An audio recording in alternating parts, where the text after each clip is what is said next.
السلام عليكم ورحمة الله وبركاته. ان شاء الله النهاردة هنفرز الخضار بتاعنا بطريقتين مختلفتين. الطريقتين افضل من بعض بحيث ان احنا نفرز التفريزات بتاعتنا تكون معانا من السنة للسنة.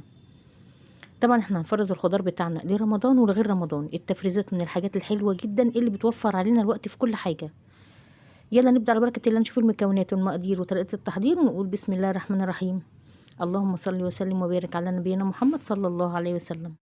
اول حاجه معايا في المكونات، معايا جزر، معايا بسله، معايا كوسه، معايا فاصوليا خضراء، معايا ليمون، معايا بطاطس. هنعمل يعني تفريزات حلوه جدا.